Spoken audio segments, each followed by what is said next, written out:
Good afternoon, ladies and gentlemen. Gyle here, and welcome back to the Forged Alliance Forever promotional series. Second cast of the afternoon, ladies and gentlemen, as we try and make up for lost time. Thought we'd have a Setons match, because why the hell not? Apparently, Setons players are people too, and they have feelings just like anyone else that can be hurt if you don't occasionally showcase their stuff. So I thought we'd give it a go. As with all Setons matches, guys, allow at least an hour, hour and a half for this one. They're usually long ones. They usually have incredibly bad slowdown in the game because of the amount of stuff going on. So allow time. I suggest if you don't have time, perhaps add it to your watch later playlist in YouTube and, well, watch it later. Moving on, let's head on over to the game zone and see how they're going to get on. Taking a look at the teams. So as always, we'll call this Team 1 up here at the top and Team 2 down here. We'll take a look at how they stack up. Going rear guard, air position up here at the top for Team 1 in the baby blue. Going Aeon, it's Macapaka, and he's opening first land. Interesting, not deciding to go first air. Of course, with Aeon, there's no difference in roll-off times for engineers between land and air factories, as we've discussed many times. But he knows what he's doing. I don't. I'm just a pillar who likes to talk about video games instead of actually play them. Let's take a look at team member number 2 down here for Cybrin. It's seasoned Seton professional BC's Tiep in Ferrari red. He's opening first land, second air. And at the front position, going UEF, it's Pietro. And I don't know why I feel the need to say that in that accent, but it just seems right. Pietro in combat green. He's on the move already, having got that land factory down. Not even going to bother getting a couple of P-gens in place. It's interesting build there. I guess that's probably... It's pretty standard. I don't know. I don't watch a lot of Setons games personally, but he's gone first land anyway, as you'd expect. And last but not least, over at the beach, it's BRS's DC in mellow yellow, going Seraphim, also opening first land. That takes care of Team 1. Let's take a look at Team 2. Over here at the back in the rear guard air position, it's a naked girl in burgundy red, also going first land. Aeon, so I guess these guys know better than me. Working there on that hydro. Over to the beach, it's SC account, or what, rather Tunuakax, as he rather annoyingly likes to be called these days. I'm just going to carry on calling him SC account because I can't even pronounce that. Anyway, he's rocking Pontiff White, going UEF, opening first land. Over to the front, we've got Foley BTS in, it's not breast cancer awareness pink, it's baby pink, making his way to the middle, also going UEF, opening first land. And last but not least, it's M&B in Halib orange, also rocking Fim over here at the cliffs. And apparently this is one of the top players I think I've ever cast a game with N&B in it, which is kind of surprising, but apparently I looked him up on the ladder rankings and he's just a snifter behind Blackheart and Luzon, 2312. I think Luzon's 2359 and Blackheart's 2360 at last look. Had a look at that earlier game, so he's right up there anyway, in certainly the top 5, I think. And the guys on the replay forum where I snagged this from said that it was nice to see him back, so I guess he's taken a break for a while, but that's news to me. Anyway, so these guys, first contact about to happen. Pietro getting to the reclaim first, going straight out there with that ACU. Going to work on that middle Salem wreck, and Foley is going to turn up a little bit later and start working on that ACU. But we've got a mech marine from Foley that's making its way right into the middle of Pietro's base. Going to run past this engineer, not going to stay and finish it off. He's got a Snoop chasing him, and what a terrible sight that is to behold. You can see why he's running away. Could potentially snag an engineer here. Stops for a moment to get the kill. Yes, it does. Prevents that P-gen from being completed, and on he goes. Another engineer in jeopardy now, so it's a nice little maneuver from Foley, getting in there, disrupting his mirror as best he can. He's going to carry on going though, and that Snoop is unrelenting in his pursuit. He could just turn around and zap it. There's no way a Snoop's going to be able to contend with a mech marine for damage. But let's take a look at how things are going in the middle, and we'll also take a look at who's doing the better on reclaim. Foley BTS rocking 3,700 reclaim. Pietro 3,400, not a great deal between them, getting equal shares more or less of the mass. Foley a little bit ahead, and also with more HP on the clock slightly on his ACU, so doing a little bit better in the early phases, but like I say, not a great deal between them. The early reinforcing units coming up, but look at this, we've already got drops to the side islands. It looks like Tiep has secured his, but it looks like DC is looking to disrupt M&B's placement here. He's dropping 3 engineers and 3 FAMs, and that could be really annoying for M&B. He's going to lose this bottom, or this side island here. He's not going to be able to hold on to that, I shouldn't think. Combination of reclaim and aggression from the FAMs going down on that factory. Does manage to squeeze just 1 FAM off the conveyor belt. Needs to protect these engineers though. Doesn't want to lose all 3 engineers to that FAM as well. He doesn't though. Manages to finish them off. And that is a cheeky little steal from DC, turning up second but still managing to pull that off. However, M&B is coming in now with a bomber. If he gets a good bomb off here, he could prevent this factory from being completed. It's going to have to be very good though. They're quite widely spaced. Down it goes, takes out one of them. There is 1 engineer left, but he only needs a partial hit. 61 HP left on that engineer. It's coming around for a second pass. This is absolutely crucial. Land factory nearly finished. Bombs away. It's going to be close. Oh my god! Literally looked like 10 HP ready to completion. That is brutal. That's a lovely little stop. And now that bomber can continue to just finish off those THAMs. Looked like DC was going to make a hold on that. But I don't think that's going to be the case now. It's going to be very difficult for him to get the better of M&B, being as he's further away. SC account, meanwhile, harassing Tiep's little grab on this side island. He's already got a land factory in place, radar, and some sky slammers rolling off the conveyor belt, so that should be relatively safe, at least for the moment. Interceptors out from both players as well. He's going to want to patrol the skies, look out for that bomber, make sure it doesn't take out any groups of clustered engineers. We're getting a little bit of action happening in the middle now, and look at this. Foley BTS down to around 5,000 HP. Pietro sitting in the water at 5,400 or so. Took a bit of a hammering, obviously, and didn't want to stick around. He looks like he's making his way back on shore, or at least will be very soon. And SC account moving into the water, helping his naval yards to do nothing, actually. He's literally chilling, having a small, wet underwater picnic over there at the beach. Lovely weather this time of year, at least I hear so. It's on the Galactic News Network from Zayford. Interestingly, it's one of those newer things. You should check that out if you haven't done so already. A little bit of information about Galactic War, always nice to know. But Pietro driven back into the water again at the 7-minute mark, down to around 3,800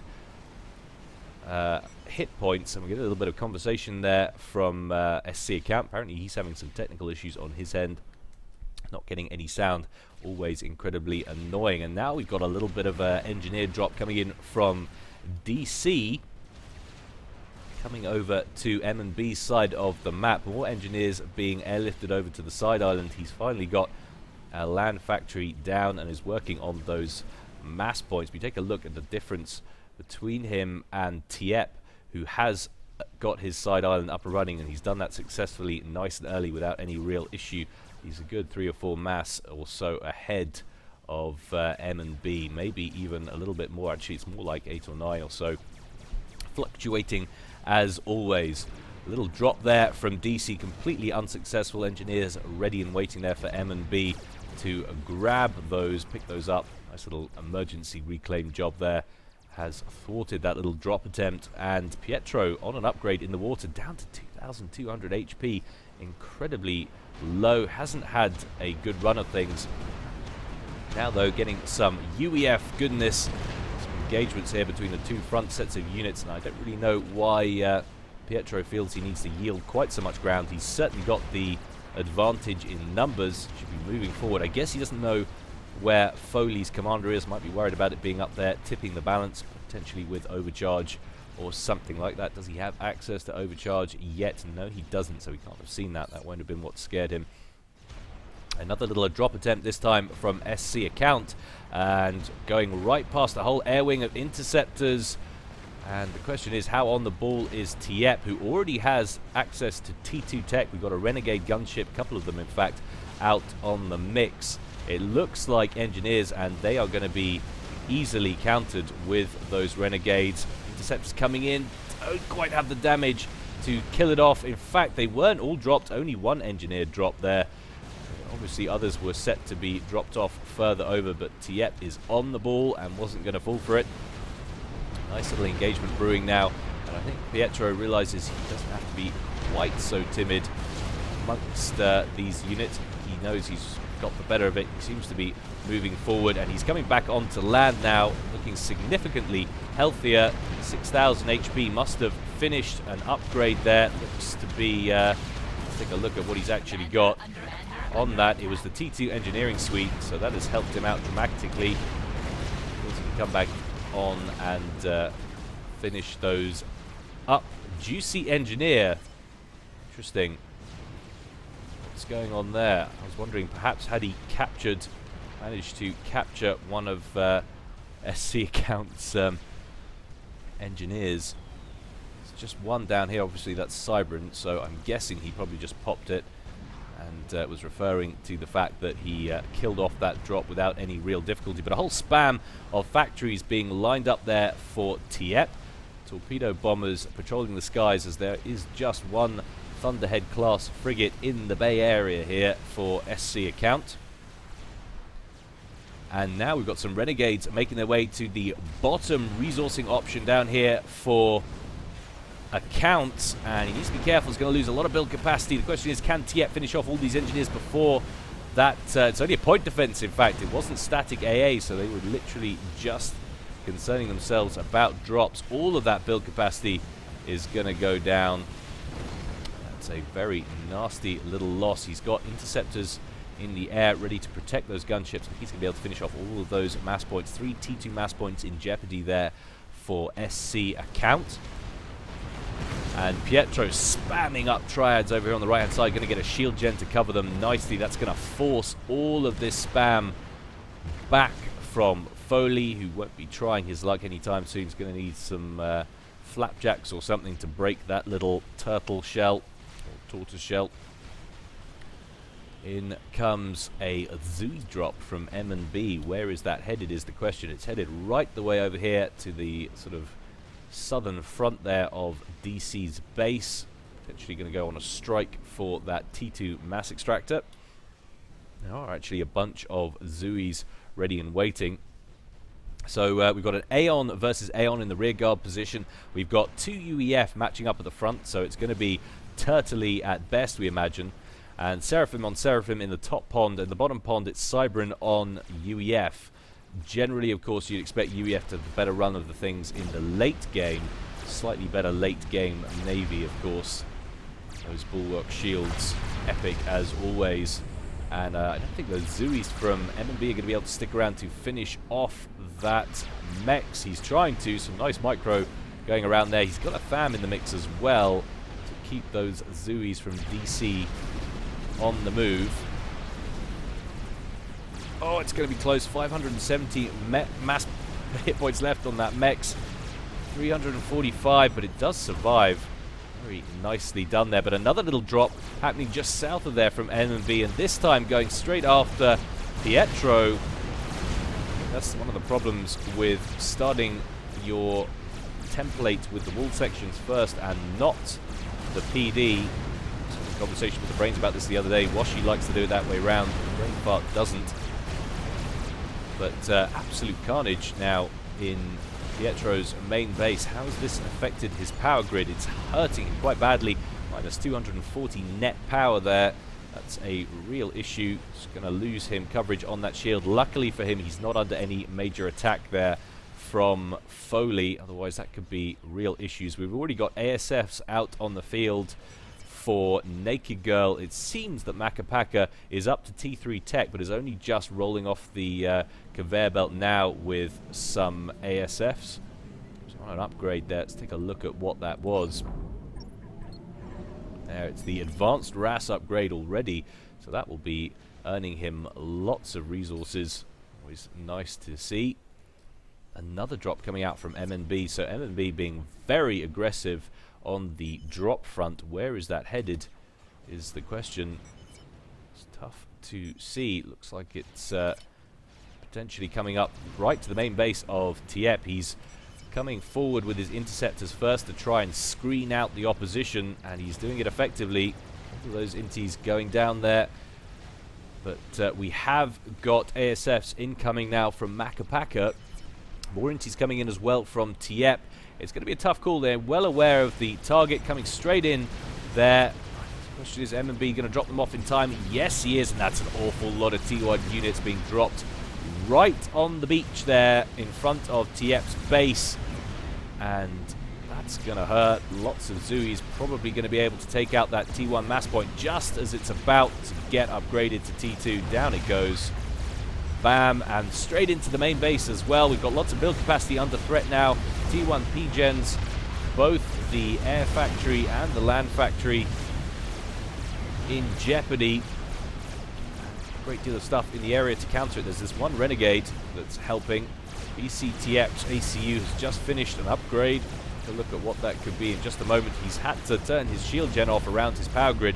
He needs to protect that at all costs. I think this Renegade is going to afford him enough protection, though. He's going to get in now with his commander and wreck some stuff, if you know what I'm saying. In he goes. Zui's going down first, as they are the biggest threat, causing the most damage to his buildings. So not terrible. Overcome those units from that second drop there. He has lost those 4 core mass points at the cliff edge there. And how has that dropped him down? So he's down to around 89 mass. You knock that up against, say, M&B. He's on 200. So that's a pretty significant difference there. Take a look and see if that's actually accurate. Tough to say. Reclaim coming in. It might well be around the 140 mark. But still, that's quite a large deficit. Decent amount of ASFs now on the field there for Naked Girl.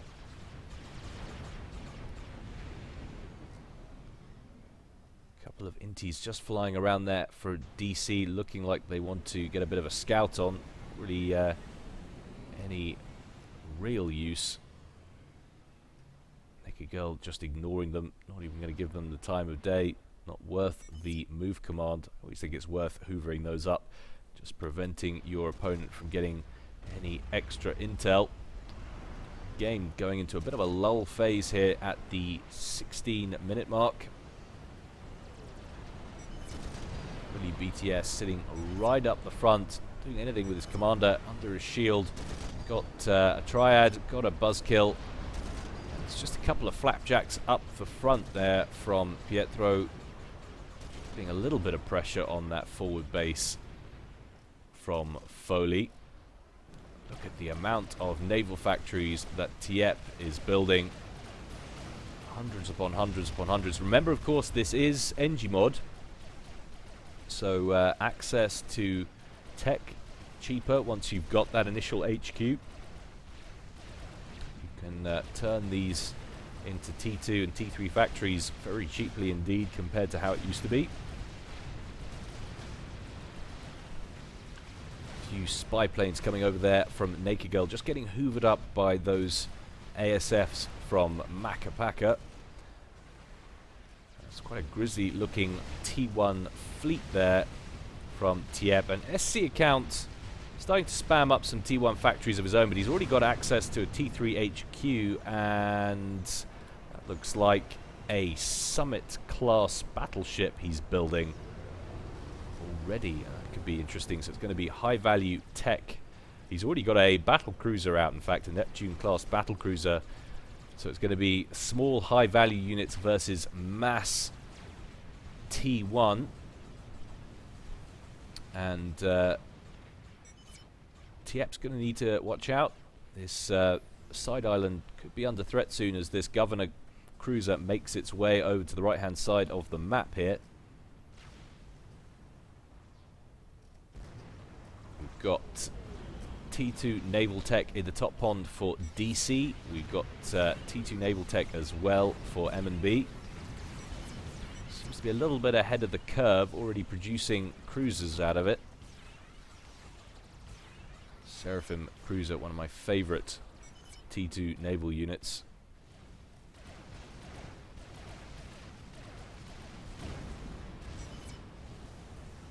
Be interesting to see how Tieppe responds to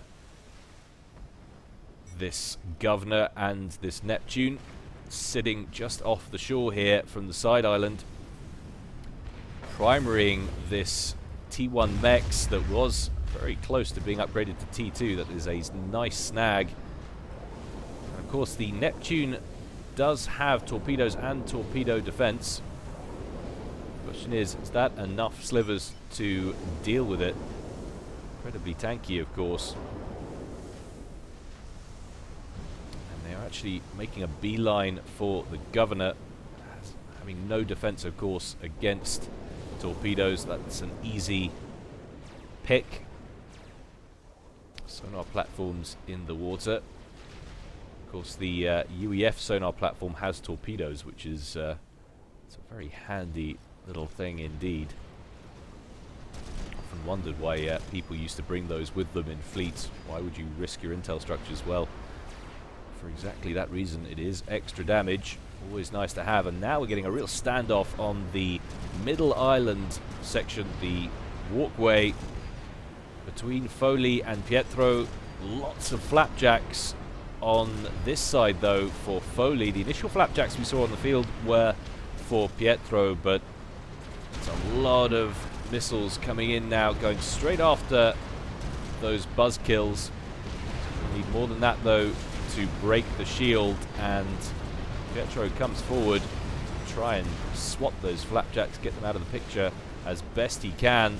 But down here, we've got the Neptune-class battlecruiser that's under heavy assault from Tieppe's fleet.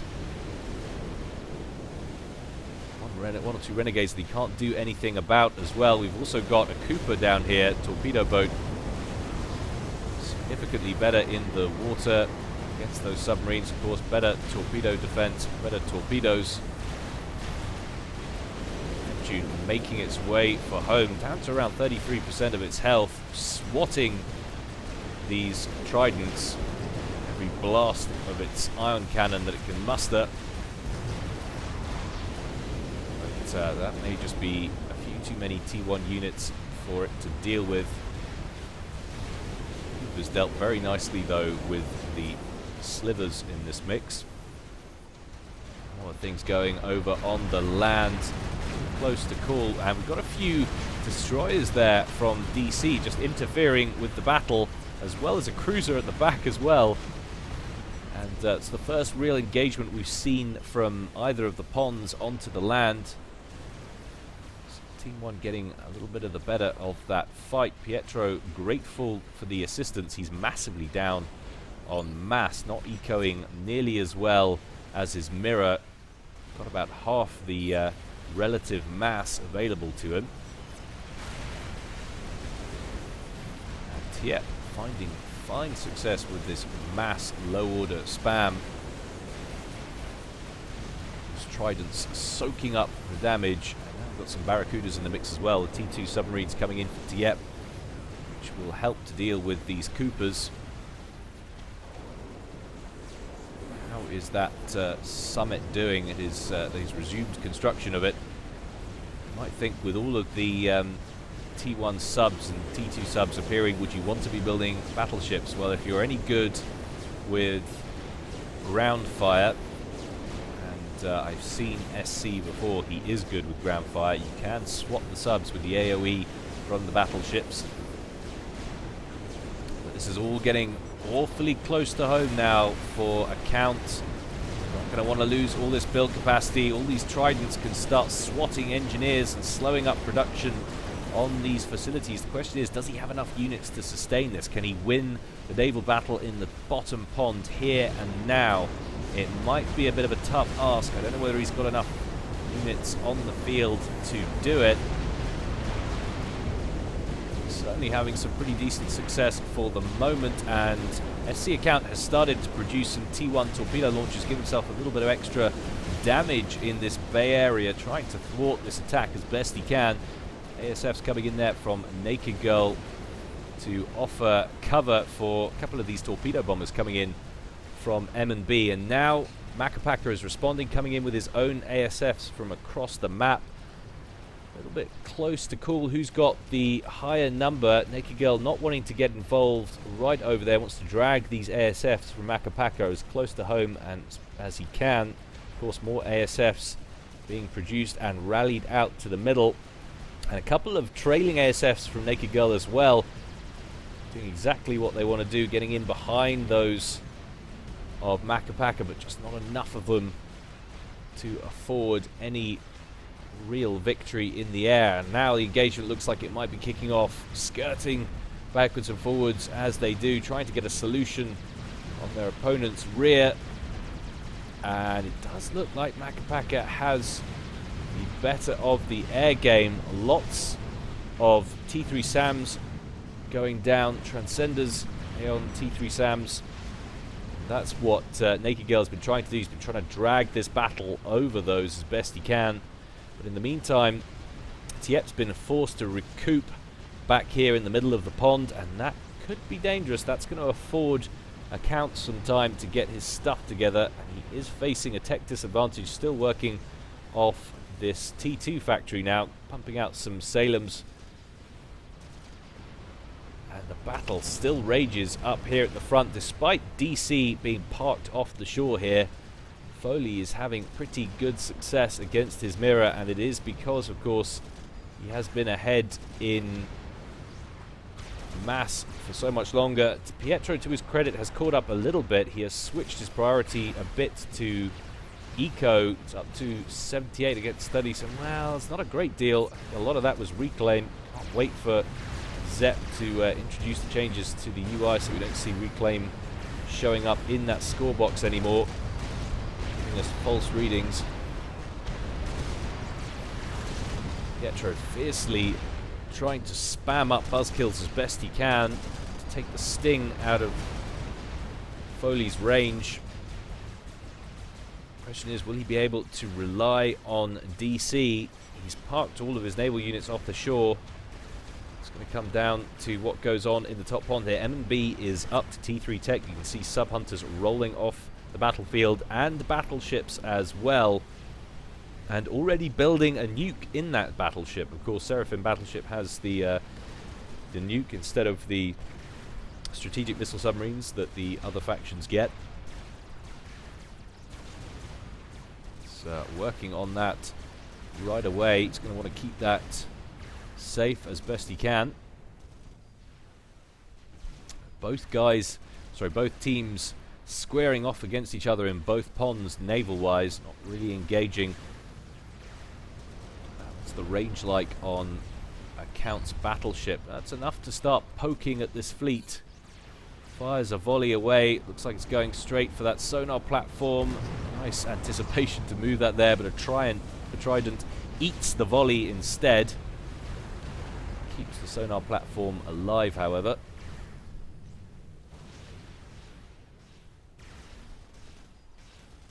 As the game sim speed starts to slip down the scale. We've got T3 land on the field now for Pietro. Titan in the mix, moving forward, just forcing this group of flapjacks to be a little bit cautious. A couple of parashields in the mix there, affording them some protection. More flapjacks being added to the mix all the time. T3 HQ way back here, so Pietro not being quite so ballsy. He could have upgraded this one at the front for his forward one, taking that to T2 and T3, but decided not to. Seeing lots of the pros still do that, despite the dangers it represents losing your tech in NG mod. Serious slowdown in this one. A little bit of pinging going down on those Salems over there. See the Summit battleship just trying to train its eyes as best he can on those forces. A horde of Barracudas there going after that Summit, but Bulwark shield boats come in just in the nick of time to defend that ship. Got to love that battleship. It's just too cool. Every time it fires, fairy dies. And in comes a Neptune as well. This is just why, illustrating why UEF Navy is so strong. That massive shield boat providing so much cover. So we're going to come down to these Barracudas and how well they're operated on.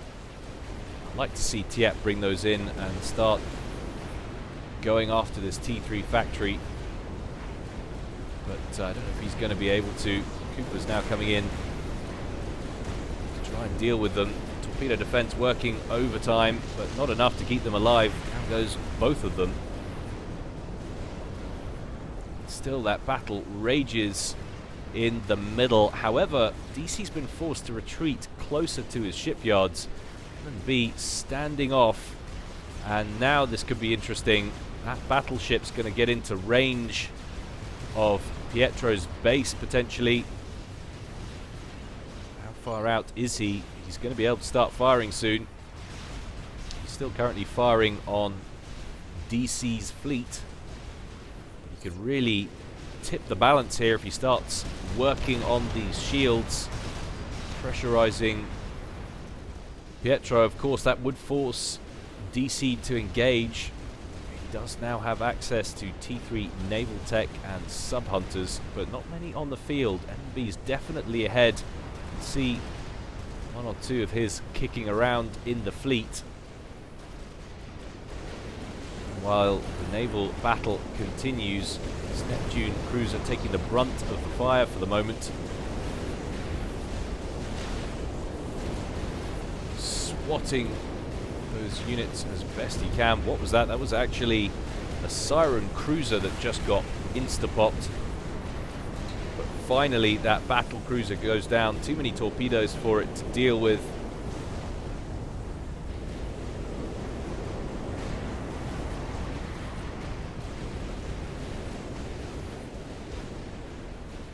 So much performance lag, it's unreal. Pillars on the field there for Foley, and despite having that battleship there, he'd be just reluctant to move it any closer. He could really be helping out his teammate Foley if he just moved it, however far that is. I was about to use in-game measurements. It looks like 200 meters. But just a little bit. Could probably get that in range and start turning the tide of this middle conflict.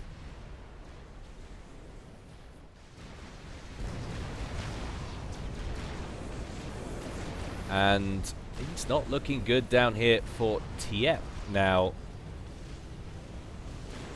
High value combinations of units from SC account tipping the balance against the naval spam that Tiep's been working on. How many naval factories is that? Our survey says an awful lot. 12 naval factories, T1 and 1 T3, and he's starting to produce Galaxy-class battleships now, Tiep. He knows he can't keep up with SC account without teching up, so he's decided to do it. And that's a volley coming right in on top of that Siren. Bam! Down he goes. And forward moves SC account. One Jester just in the mix there. Trying to do what he can. He's out of fuel. That's a terrible place to be, my friend.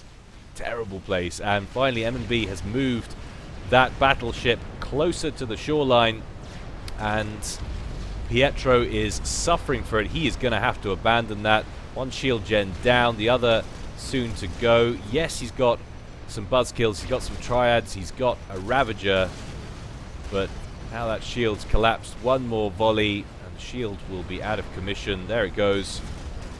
Boom. And that is a dead position. Foley available to move forward. Loads of ASFs on the field now for Makapaka. Intrigued to see who has more. 107 for Makapaka. Naked Girl sitting on 105. So barely anything between these two at the moment.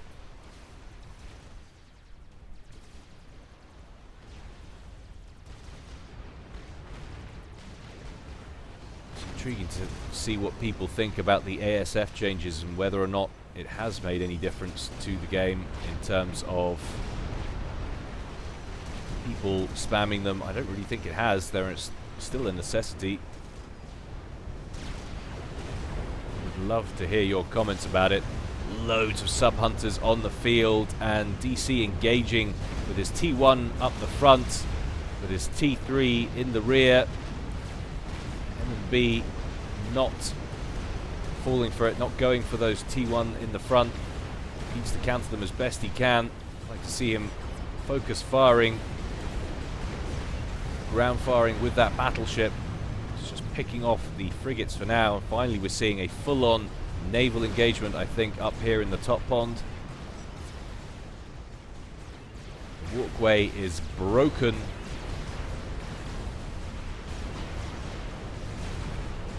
That really is an illustration of why getting early T3 battleships can help tip the balance.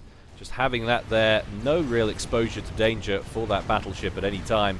Just moving it a little bit to the side has allowed Foley, helped Foley break his mirror.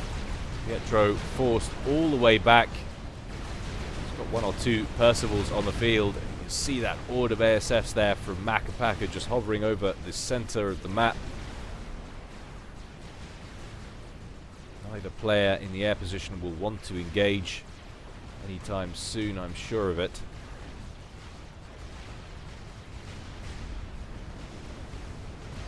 What's the firing solution for the summit? It is those galaxies. You see how many HP that just took off. One volley just snagged 9,000 hit points off that battleship.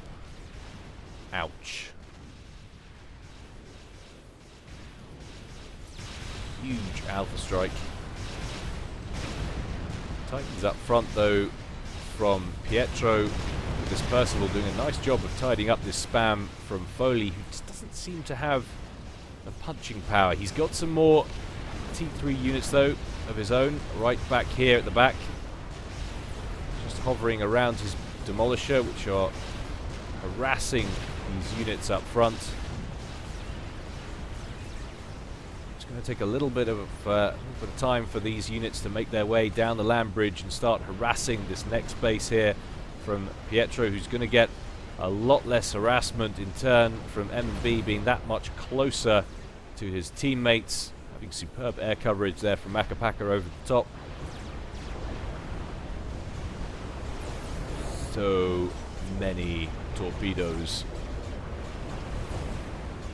Naked Girl asking if SC account wants to go for a snipe on the Tiep. SC account saying there's no need at the moment.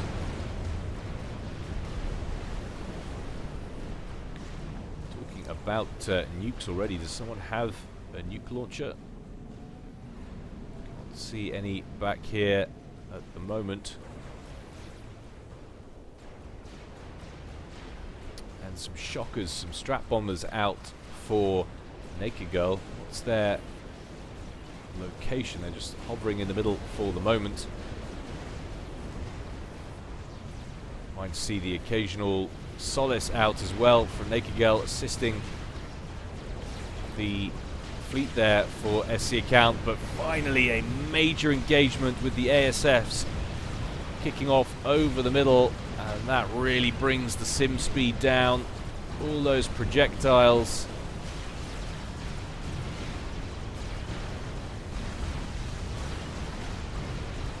Both of those guys tried to get a solution in behind the air wing of their opponent. I think Makapaka's got this.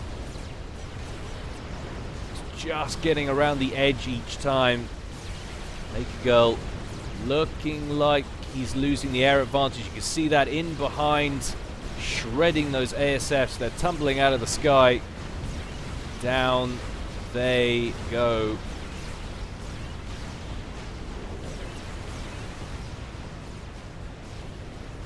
And that's a brutal loss there in the air for Team 2, who've been doing rather well everywhere else.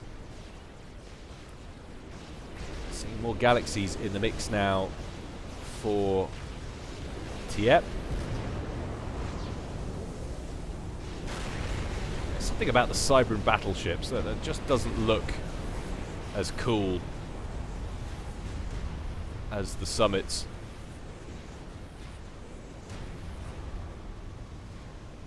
Those epic guns and that huge thunderous clap as they open up on their opponents. Gada! Watch that all frickin' day. Still no discernible winners over here in the top pond, and that nuke is nearly done in the battleship. What's MB doing on Eco? He's keeping up just enough mass to keep in the tank, to keep that building. Of course, those submarines, strategic missile submarines, and the battleships build their nukes incredibly slowly when you are bottlenecking one resource. Early nuke here could turn the tide of the battle. We approach the 29-30 minute mark.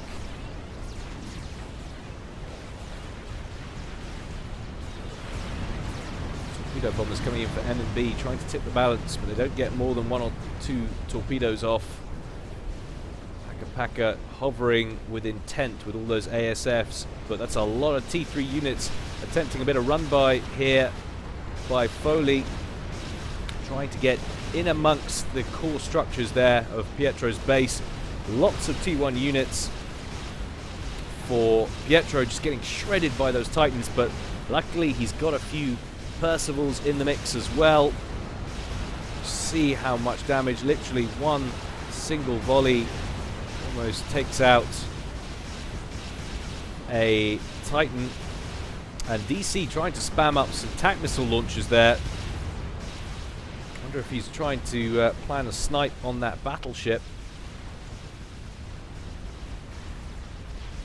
A little bit of a ping going off there. Looked like an ambassador. That was probably SC account there with a strap bomber hovering over Tiep's base.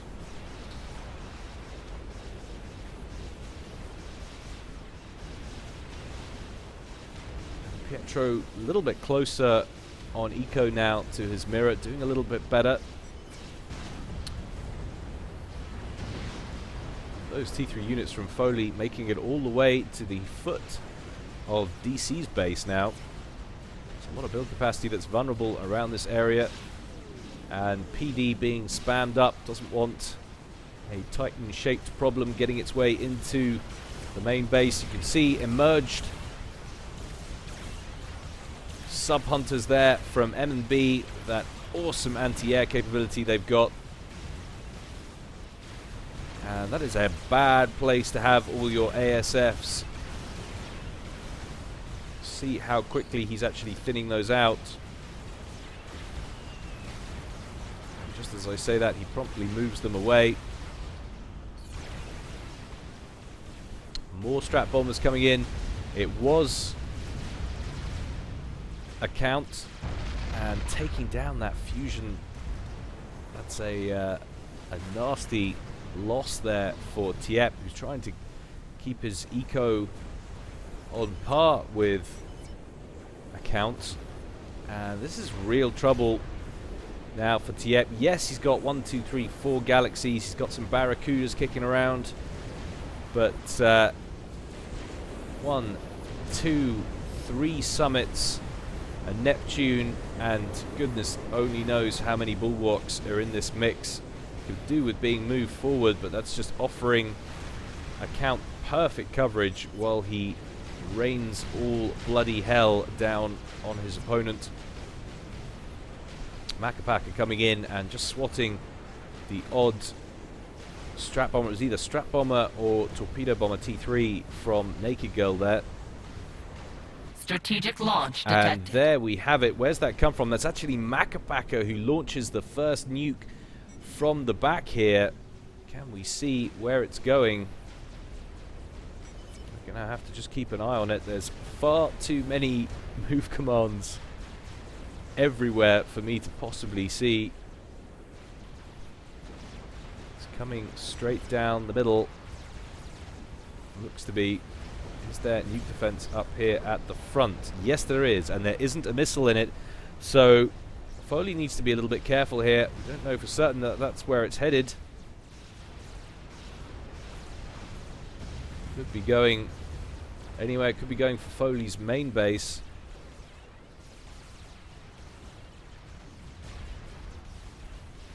I think a more useful nuke potentially could have been one of these fleets to allow his teammates to stay in this. There's nothing really too dangerous coming out from Foley, and you can afford to yield a little bit of the land bridge as he's done. Pietro's building Ravagers, he's got artillery, he's burrowing himself in, and Foley did move his ACU, was concerned about the trajectory of that nuke. It hasn't decided to go for the snipe, he hasn't decided to try and break this main base, he has instead gone for the core, I think, of Foley's base.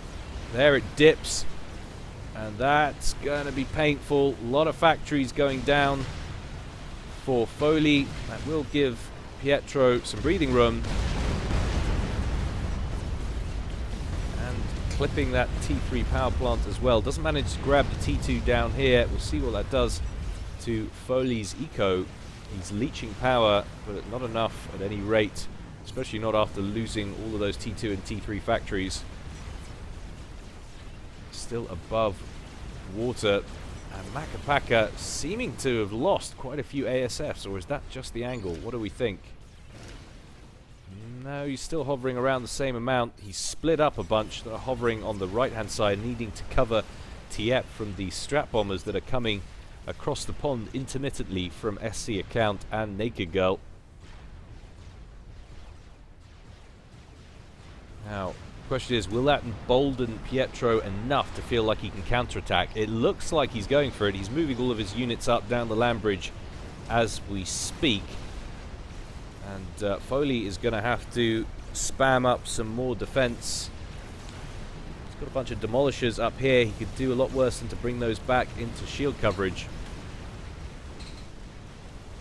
And that nuke is ready to go on board. As the minute I say it, it gets launched. It's a Diddy baby nuke flying out of the battleship there. Question is, can we see the target this time? It looks like it's going to the top. There it goes. You can see the nuke waypoint. And it might seem strange to a few of you. I still might fancy going for the naval facilities to make sure I won the top pond. But it is going to be knocking out 3 T3 mexes and a bunch of build capacity up here at the top, so it's not a terrible nuke. We'll take a look at where that takes it to. It looks to be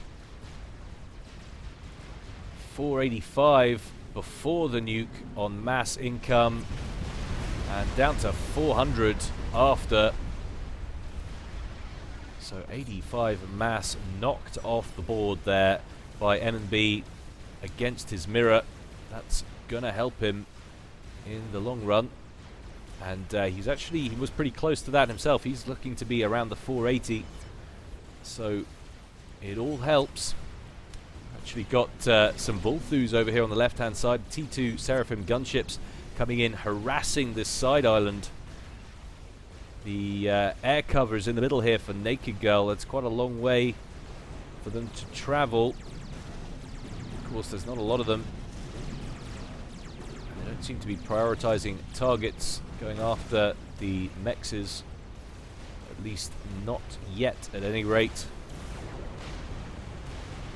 DC seems to have quite a few sub-hunters of his own in the mix. It's too close to call, and M&B's actually spammed up a bunch of T1, or a couple of T1 naval factories to assist him in getting more units on the field closer to the hub of the fighting.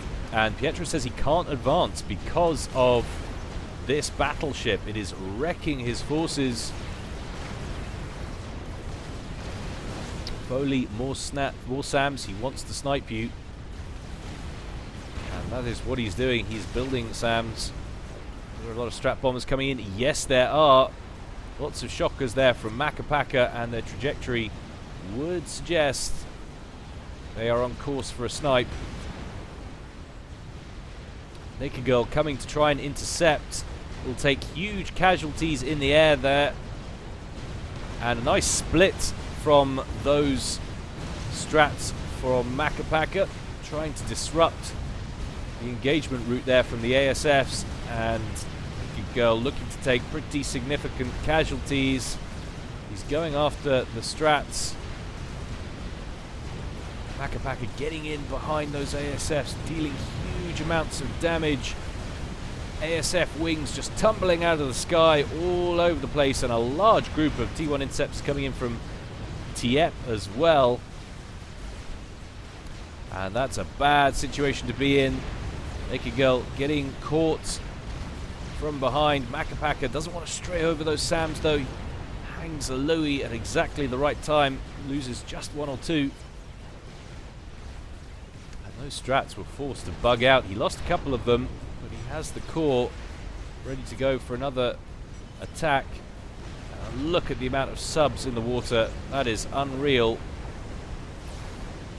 Strategic launch detected. And another nuke going off. It is Nuke City. This time it's from Naked Girl from back here. Everyone's building nuke after nuke after nuke. Where is that going? Can I see? This time it looks like it's heading Tiep's way, and it looks to be going after the T3 naval facility, and that will help SC account out a lot. There'll be no more galaxies for a little while emerging from that shipyard. It's just a mess now in both ponds. Battleships dotted around all over the place. And I can't tell, but that actually looks like it could potentially be going slightly sour there for M&B. DC has so many sub-hunters, and they really are the epitome of the perfect sea weapon. They are the strongest unit, in my opinion, in the sea, pound for pound. That's why Seraphim are such a wonderful choice for Navy. They've even been nerfed a while ago as well. They're not as strong as they used to be, and they still tear things up. And will be coming in with a few more to reinforce. And that's going to make a horrible mess there of Tiep's shipyards. Where is it? Interesting. He chose to put it about here rather than say here. That probably would have been a better choice, taking out more of the T1. But he wants to make sure he gets all the build capacity. I guess he anticipated that build capacity moving inland. You can see it's trying to now. He's got a split going on now that they've realized that he's the target. But that's an awful lot of engineer casualties. A nuclear holocaust. Technical professionals getting ruined. Down goes that T3 factory, and it's hurting the back of my eyes. Another air engagement, this time over the top of Foley's base. And Naked Girl doesn't mind about that, doesn't mind about losing those ASFs. The more he can encourage Makapaka to engage his forces over this front base, the better off he's going to be. And that battleship that fired the nuke finally goes down. Metro will breathe a sigh of relief. If only that had synced up better with his attack down here, he could potentially have gained some ground on this front base. That front base is now protected from at least one nuke, one anti-nuke sitting in the silo there. And those strap bombers look like they're lining up for another attack now. It's a beautiful spread coming straight in on that base of Foley's. The question is, does he have enough air protection? That is the question. He will survive, I think. The casual nonchalance of talking about the death of a fellow teammate. Bombs away. I think he's got enough shielding to protect himself. The shield collapses, but there's another one there, and that shield collapses as well. But it blocks all of the damage, and those strap bombers won't get another pass. So he would have needed a good 5 or 6 more strats to kill that commander, I think. Depending on how well he spread those out. Oh, it's on a postcard. How much damage does a strat bomber bomb do? Be interesting to see. There's 1800 HP on that commander. Someone could do the math on that and let us know in the comment section how many strat bombers Macapaka would have needed to take out Foley there. Always like getting you boys involved. Always good. But things just not looking great over here. Strats coming in from SC account, going after these galaxies. There are a lot of galaxies on the field for Tiep. There are a lot of summits as well, and of course those summits have the bulwarks to protect them.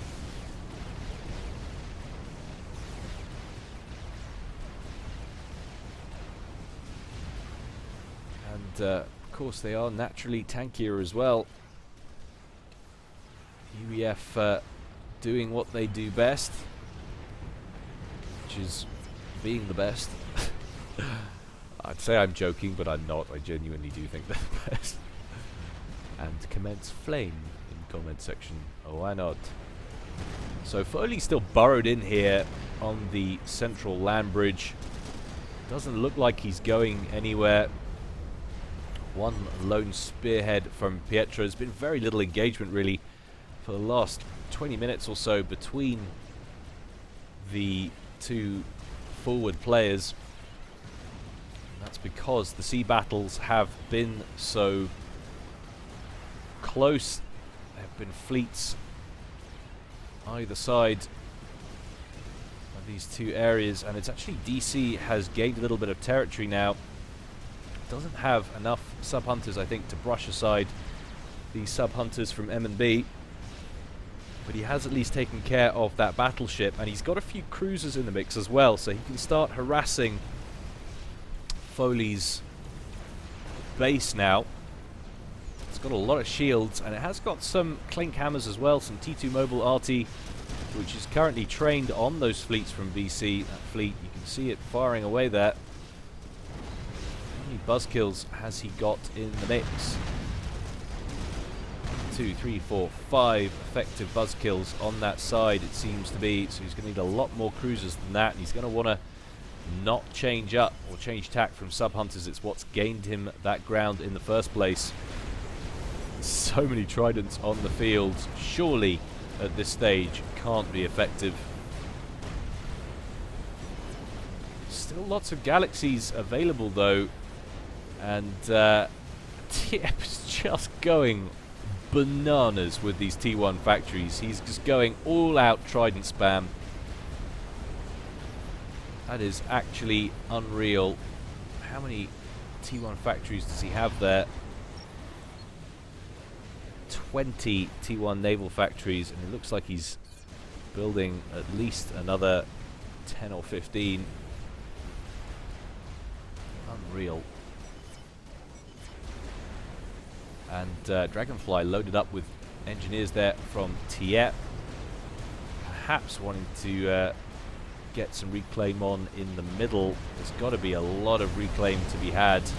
This battle's been raging for about half an hour now. Well, maybe not half an hour game time.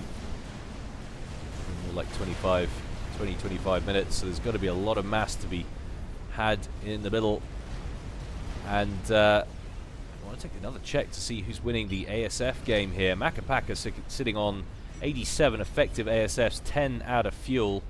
Naked Girl, by contrast, is sitting on 98 effective. So Naked Girl back in the lead in the ASF game. It's hardly surprising the amount of time Macapaka's been spending over on this side of the map, hovering over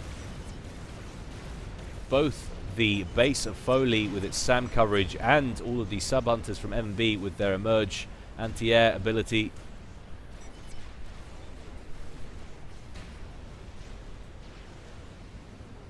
Look at all of these naval factories. It's so nice to see the changes from NGMod. I know I've gone on about it again and again and again, but they've really reinvigorated this game. They've taken something that was kind of broken, in my opinion, with the strategic T1 launch detected. Factories, and another nuke going off again. Second nuke from Makapaka. See if we can see where it's headed this time.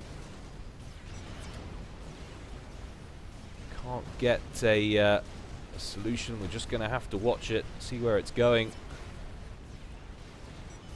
And looks like potentially it could be SC Account's fleet, and that's not a moment too soon for Tiep. He's needed it.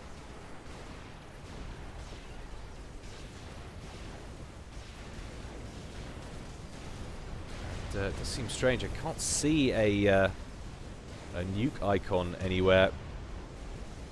The thing is, do you go for the fleet or do you go and take out the shipyards, land it right there and take out all of this?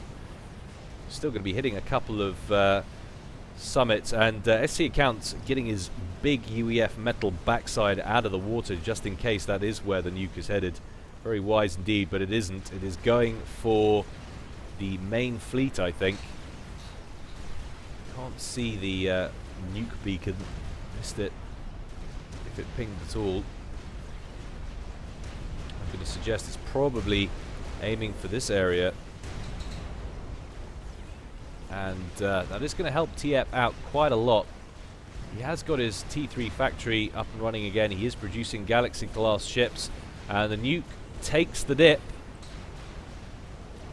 How many ships are going to bite the dust in this one? That is the question. And you can see Account trying to split up his fleet there as the nuke comes down in the middle. Look! Oh my goodness me! Are you kidding? Are you kidding? It hit. It hit the Continental. And it has gone off. You can see the flashes of a few units going around, but the graphic hasn't displayed correctly. You can see the puddle splash in the air there, but because it detonated in the air, the graphic hasn't quite emerged correctly. That is bizarre. Absolutely bizarre, and that's probably helped Account slightly, the fact that it did that. I don't know whether he that was on purpose or it was just luck. It's probably more likely luck. That would be incredibly hard to do, even with the game running at what must be -8 or something, or -10. In fact, we can probably see if you can notice any slowdown. So I think it's probably running at about -4. Seems to be running at -4 or so. But that's an interesting one for the Colonel, for you, Shepard, for your crazy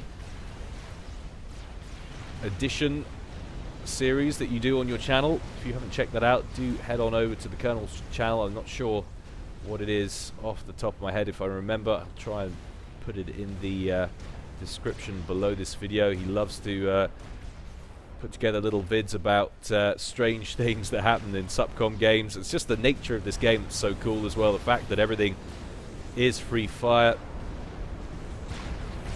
Stuff hits stuff that it doesn't intend to. It misses. It can be dodged. It's where real micro actually comes into it. Actual evasion. Very nice to see indeed. But a Tsar on the field, are you kidding me? Makapaka bringing that forward, and is he going to try and break Foley? That's the question. He needs to be careful, because literally I wouldn't be surprised if one pass from Naked Girl's ASFs, that's a lot of ASFs, that will probably take down that Tsar in just one pass. It seems to be heading south at the moment. We've also got a Fat Boy on the field from Pietro. This is going to be his attempt to finally break Foley. And this battle has, well, our attention's been elsewhere. It has moved on slightly. We've got a lot of Percys in the mix here, taking quite a lot of artillery fire, moving back for the moment. Got a lot of T2 torpedo bombers out for M&B. It really does look like Tiep is crumbling, though, in the bottom pond. It's just yielding too much ground. That Tsar has been pinged with an attack command by someone on Team 2, and Naked Girl's air wing is mobilizing. Macapaka's ready to cover. Tsar moving backwards. Obviously, he's well aware of the threat from the air. Doesn't want to be throwing this away. Needs to wait for his opportunity. And long though this game might take in recording because of the sim speed, it is quite useful sometimes having it run this slowly and not being able to do anything about it, because it does give me a little bit more time to work out what the heck is going on. But look at this. 1, 2, 3, 4 galaxies. A fifth rolling off the conveyor belt over here for Tiep. But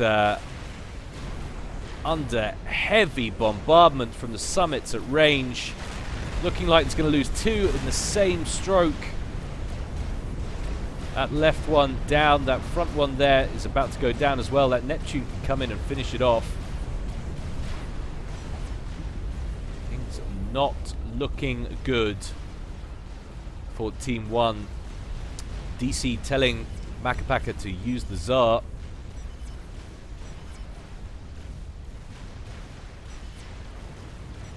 Must kill the Tsar, though, says SC. And the timing synced up nicely with this Fat Boy getting into range as well.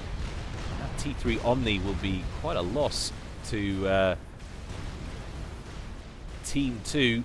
Strategically positioned as it is, giving excellent coverage up there right at the front. That shield is about to collapse under the weight of that Fat Boy fire. And that is your screenshot of the week right there. Look at it. Huge air battle going on over the top pond. But Naked Girl still not concerned. Finally deciding to switch up, going for the Tsar. Foley is on the move with his ACU. And remember, falling Tsar can be just as dangerous as it can be when overhead. And there it goes. One pass needed for that many ASFs. Foley looking very precarious indeed. Tsar landing, I'm saying Tsar again, Tsar landing on top of that base, right on top of his head. Oh my goodness, has that got him? No. Foley survives, 8,000 hit points and still going. And Macapaka coming in to finish off as many of those ASFs as he can. Of course, a lot of flak, and Sam's surviving. In fact, not that many. A couple of flaks as Sam's surviving. So Macapaka no longer suffering that almighty penalty from engaging over the top of Foley's base. Will have free reign to obliterate Naked Girl's ASFs. Lots of interceptors from Tiep in the mix as well. And that Tsar has shattered that front base there of Foley. Absolutely obliterated it. Foley looking slightly vulnerable, pulling back his forces in the face of that Fat Boy over on the ridge there. And look, in the meantime, what's happened in the bottom pond down there. That has not gone well at all for Tiep. Got an Atlantis being built down here. Just so many dotted. It's like Account doesn't even care. He's just got units dotted everywhere. He's got lots of engineers reclaiming. We'll take a look at the difference in reclaim between Account and Tiep. Account running 53,000 mass on reclaim to the 50,000 mass of Tiep. So Tiep has done a fine job keeping up with the reclaim in this, despite losing control of the amount of the ocean that he has done. And that looks like almost the last galaxy that Tiep is going to have access to. It's going to go down before too long. There's another one rolling off the conveyor belt any minute now, but that won't be enough to stop or stem the tide. I think it's safe to say SC Account has won the bottom pond, and somehow M&B has amassed a pretty significant force of sub-hunters. DC doesn't necessarily look like he's kept up. We'll take a look at how many he's got. It's close. 16 sub-hunters for DC. 20 sub-hunters, if you include this one way back here, for M&B, who's also spamming outrageous amounts of factories as well.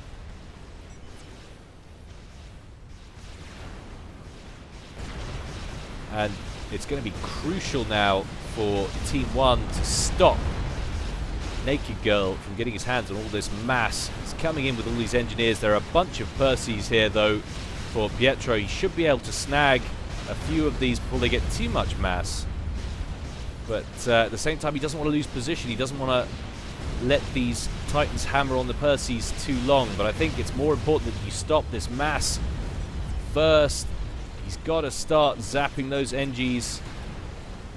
There he goes. So many NGs up front there from Naked Girl, who I think said earlier killed off a whole bunch of his T1 engineers trying to improve the sim lag that you guys are seeing right now. Can't imagine how much slower this must have been running in game on multiple people's computers. Bam!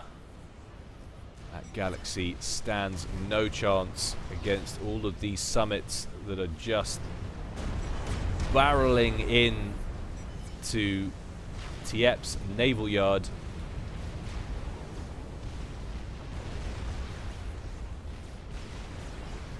And we do have Fat Boy online now for Foley. That's going to be able to pour a lot of damage on these forward Percivals of Pietro's, who's getting a lot of mass from somewhere. Must be reclaiming. Oh, he's reclaiming his own Fat Boy wreck back here. Do a lot worse than to get an engineer down here. I don't think he's going to be able to, though, with the Fat Boy moving up from Foley. The positioning of that Tsar is such that it is sitting almost directly in the middle of the map, so it's pretty hard for anybody at the moment to get their hands on that mass. And look at this. We've also got torpedo bombers in the sky as well for M&B. Tiep has switched up to making some ASFs of his own. I guess they want to hold the air initiative as best they can to try and counter this fleet. SC accounts just dominated the bottom ocean now. Lots of transports being produced. I'm assuming that was a bit of a mistake, producing that many. But now Naked Girl switching up to Restorer spam. All know how deadly that can be. So many projectiles, so many torpedoes.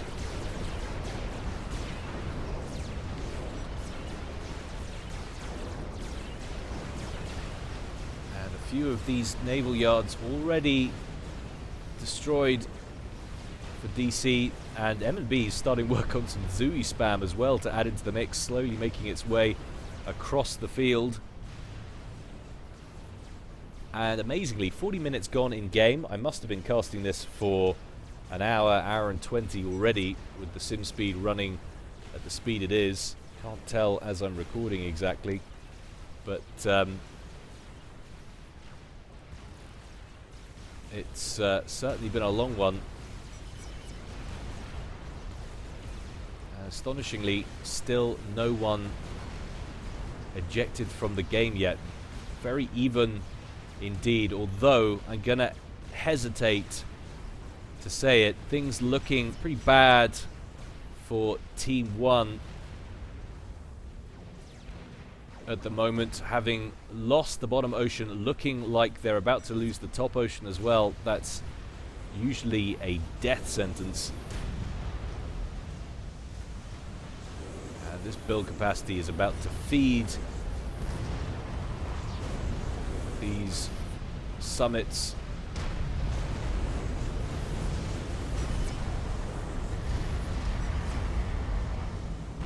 Bam! Epic casualties. So many engineers have died in this spot. First to get nuked, and now to get bombarded from range. And This could be real trouble. We've got a Scathis over here from Tiep. The moment I notice it, it's actually finished. And yeah, I like that. It's going to help him deal with some of these summits. He needs to get it shielded. You can see he's working on it now as best he can. What else have we got over here? We've got a an emissary as well for Makapaka. So they're switching up to artillery. Of course, neither of those going to be able to reach across the map. Take a look at the range on the emissary. That's its min range. Oh, that has to be its min range. You can't tell me that's its max range. God, I've lost it now.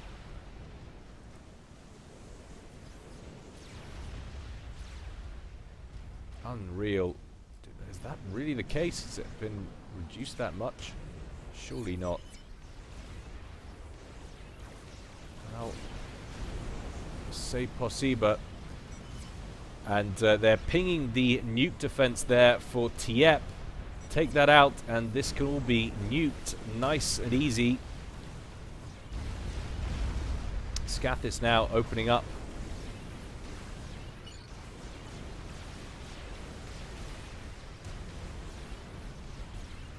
Thinking surely that was in range. T3 RT.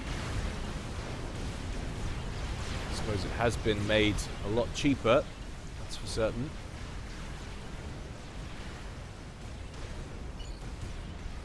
But that would be of no use whatsoever. That has to be min range. Yeah, there it is. You can see that bottom line there. So it would cover all of this, both cliffs and beach and front player locations. That would have been an atrocious adjustment. I know, of course, that we have reduced the mass cost to get people to build T3 RT more, make it more effective. But I think it's probably going to be flogging a dead horse at this point. It's going to be exceptionally difficult to make that pay. Petro on the bank here, building land factory.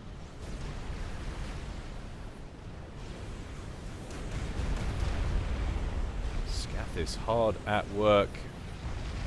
Has taken down a summit already, so it's not a bad little counter if you can resist the firepower for a while, but there's so many battleships. I don't know how he's going to do it. All a count has to do is park them up here, and there's no way he's going to be able to keep that safe. He's got a couple of shield gens in here, one at the front, but I don't know if he's going to be able to keep that operating when he loses that front shield and all three of those iron reactors go down.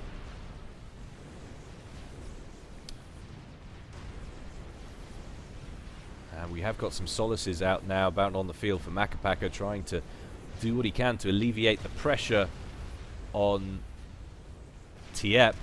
And to DC's credit, he's pushed M and B back a little. There are a couple more battleships in the mix, and this one seems to be about a third done on another nuke.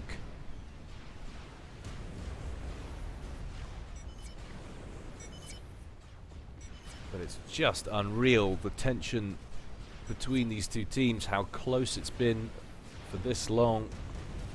Very nice, even game. And of course, it's not just Tiep that's going to be under threat now. Pietro's base well in range of these battleships. Hopefully he's at least got a fat boy out that can start firing back on these battleships.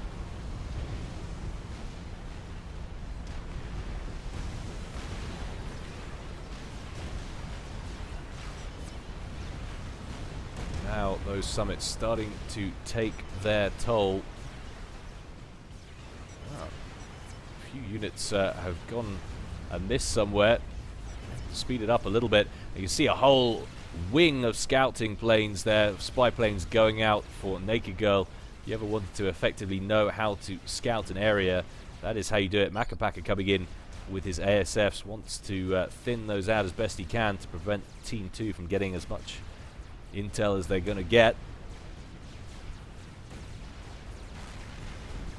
That is a really comprehensive sweep going right up to the top there. And they'll be able to see Pietro's comm on the lake there.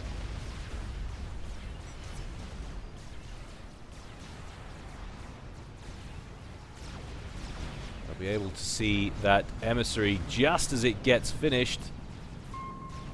And it gets pinged. Team 1 are going to want to work on some more shielding for that. It's going to be a priority. SC account says, your Scathis won't stop me. Yep.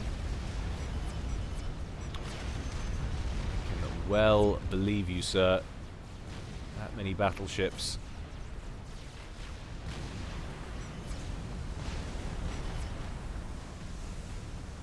And this battle cruiser parked in a very ill-advised place is at least intercepting some of the missiles from the mobile missile platforms.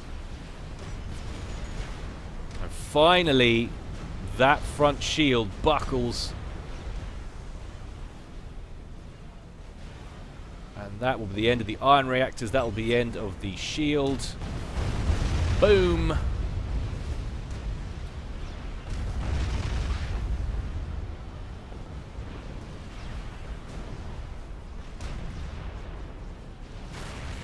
Just painful. Fat boy, 2 fat boys in fact, from Foley making his way down the land bridge. Large group of torpedo bombers up top working on DC's northern factory, northern set of his naval factories, and a whole bunch of ASFs split off from the pack there from Macapaka, trying to defend as best he can. Needs to get them in amongst the mix there to finish them off.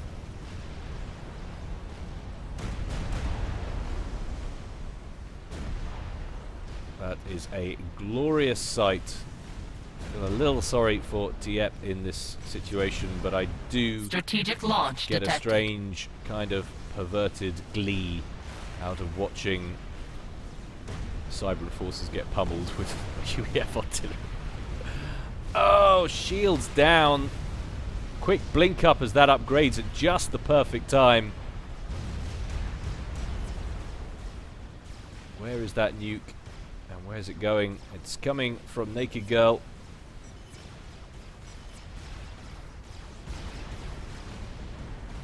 And it's going for the body of DC's fleet. Wants to thin that out. Give M&B the tools he needs to finally win this battle in the top pond.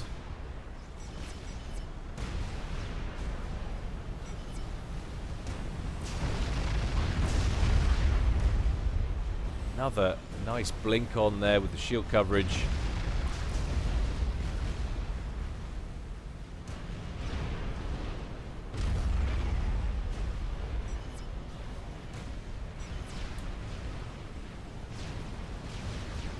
That's going to be another ion generator down, I think.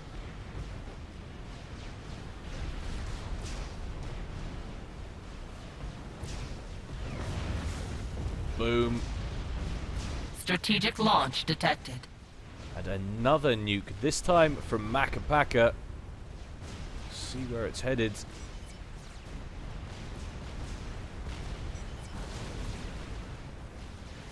Heading right the way for down here. Very interesting.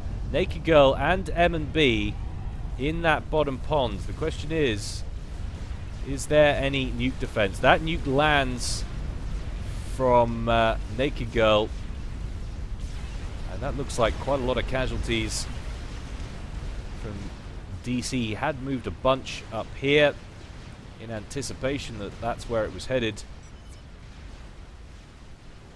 Is there any nuke defense down here? There is a nuke defense, but it's not there. Tiep has teleported in there to assassinate the anti-nuke. That is sick. That is the sickest thing I've seen for weeks. I love it. Quick ping goes down as to Tiep's location. Mazacom working on it. Doesn't need to take this one out. because it hasn't got anything in it. He's not going to know that. The question is, have they even seen it's there? And Naked Girl picking his commander up to move it out of the pond. M&B sitting there in the pond. He's got a decent amount of HP, and the question is, where's the nuke actually headed? It was, I think it was in here somewhere, so that might be enough distance. But that's so cool. Tiep probably not getting out of there. Yes, he is. He warps back just in time. Beautiful little bit of maneuver there. His base has been destroyed in the meantime, but that was always going to happen. Where did he actually go back to? I have no idea. I need to see what happens. Pinging going down there from M&B. Has he got time to get his commander out? That's the question. The nuke is coming down very quickly indeed.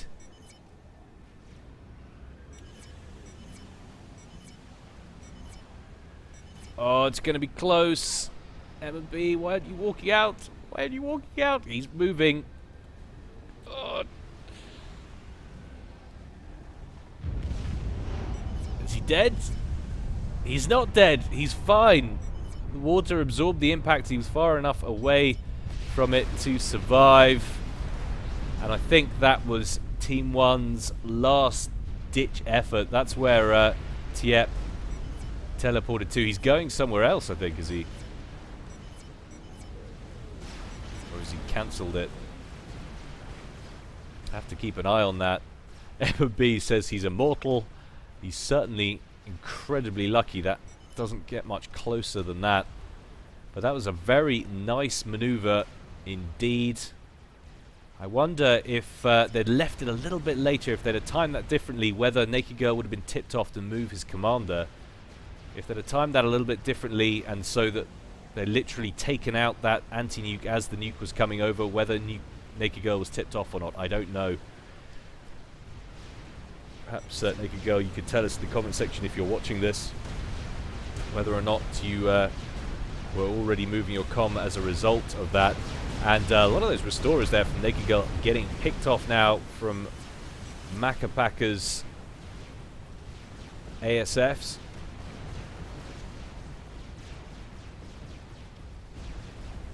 I think it's going to be a case of slow, painful death now. You can see where that's from. It's coming out from the nuke launcher over here from M&B. And it's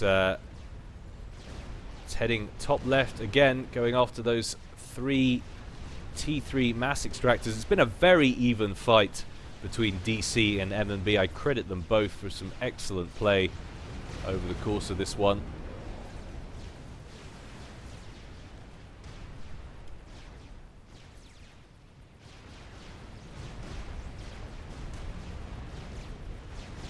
Having finished off Tiep's base, those summits sitting in the bay there have just ruined Pietro's. He's trying to get another Fat Boy online, but with no coverage, that's going to be hard to do.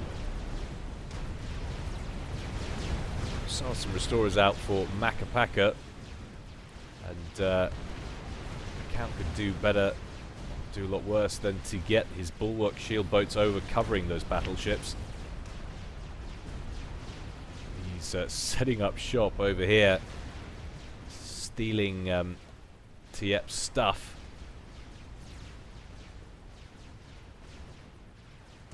But I do like that inventive Mazecom play. Exciting to see. Obviously they couldn't get a solution on any of the commanders, they were all underwater. Let's see accounts over here. There is Foley. Is the question. Not sure where Foley is, but either way he wouldn't be your target of choice if you were going to eject anyone from Team 2.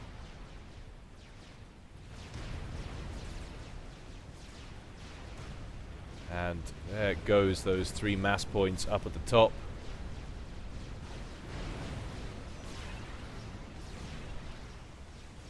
So many torpedo bombers out now for M&B. Lots of mobile shield gens out for both of them as well.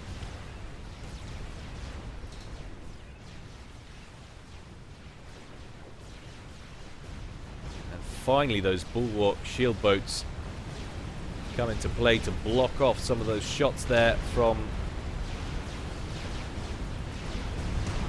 those restorers. Boats and coverage, and also some governors in the mix as well. Start chewing their way through those restorers.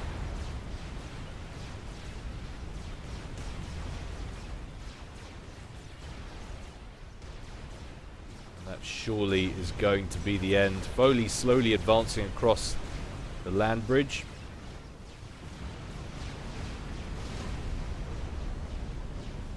Got a GC under construction by Macapaka there.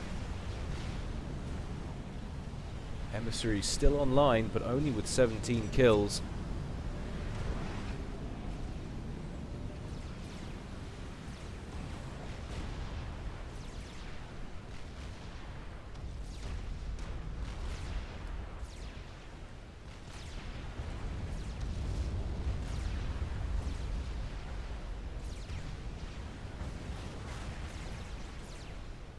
And still, unbelievably, still no winner in this top pond.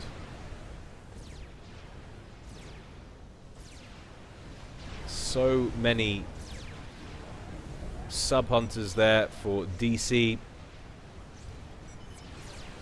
Plenty there for M&B, coupled with lots of battleships as well. One nuke nearly done in one halfway done, one a third done in the other. That's a lot of nuke launchers. Using up quite a lot of resources as well. Emissary targeting. Hello. What have we got there? Control K from Pietro. He had been resoundly beaten. And so I think we are nearing the end of the game. It was a valiant, valiant fight though there from Team 1. 47-minute long game, but obviously the amount of time that's gone by is significantly longer on the replay. Running this at +3, but it won't go any faster really.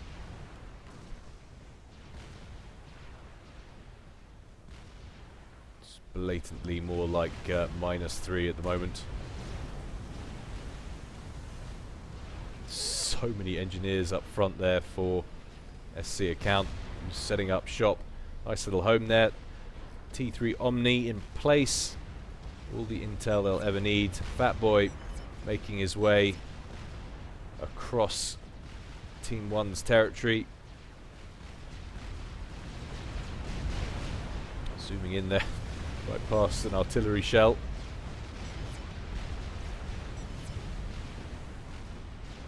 Naked Girl provoking Tiep to try and teleport somewhere. And Paragon being built up here. There's already a Paragon, amazing! Naked Girl has built one Paragon and is building another. And that really is the end of the game. He must have started that ages ago.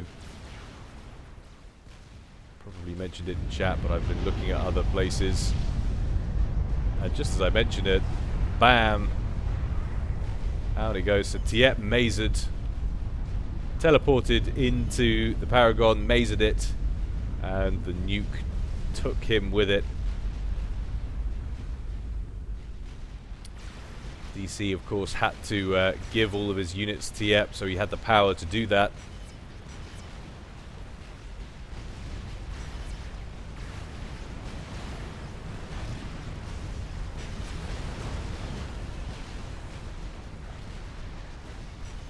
There goes DC as well. Control K.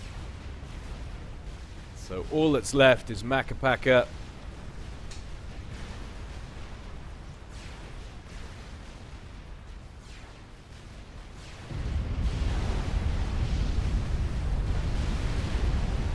There it goes. GC moving forward, taking an awful lot of fire there from Foley's Percival's. A few restorers in there getting a lot of flack from those skyboxes.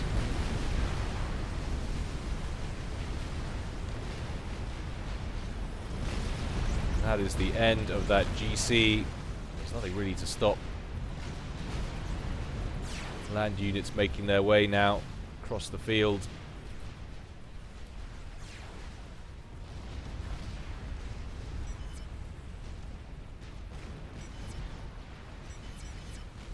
Very, very good game indeed. Let it never be said that I don't cast Setons matches. It's amazing to see a Paragon get completed. I mean, the game, I suppose, has been effectively won probably for the last 20 in-game minutes, I'd say. Maybe not that many, maybe 15 in-game minutes.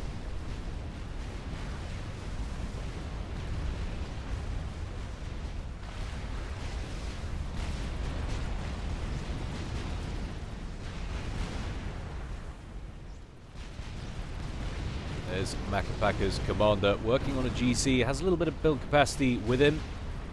Fat Boy closing in though on his position. Is he going to be kind and gentle to our senses and accept his demise?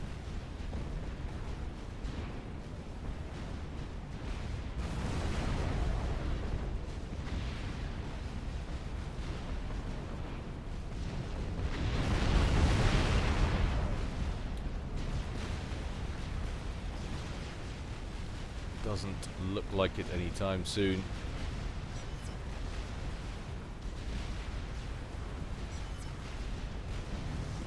Yeah, Macapaka feels like the team did not take enough advantage of him having periods of air control.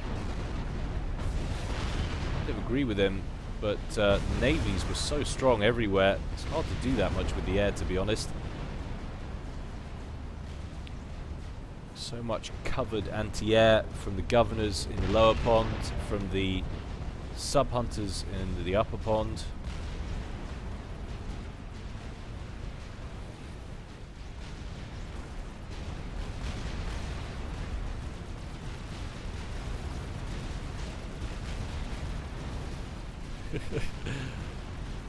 Macapaka just demanding that they finish him off. Gonna go and surrender or control K for us, at least not at the moment. SC account coming in with a bunch of his own ASFs now. And finally this fleet up here that has been giving M&B so much trouble for the full entirety of this game is facing its demise. Tons and tons of torpedo bombers coming in, leading the charge overhead.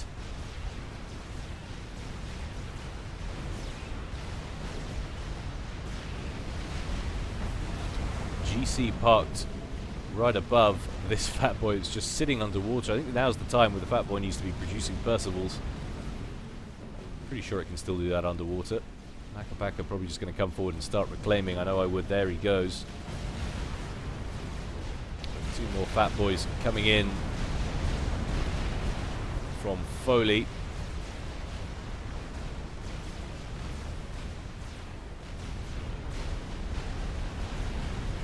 That emissary is still alive. That is unreal. Count telling his teammates to kill the anti-nuke. Situated right there.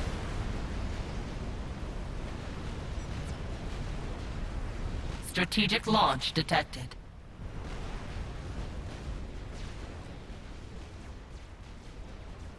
And that nuke coming from strategic missile submarine from SC account right at the shoreline of the cliffs, nuking his own Fat Boy. He's going to try and drag Macapaka away. I guess he's out of range of that Strat missile defense. Strategic launch detected. Another nuke coming off from Macapaka.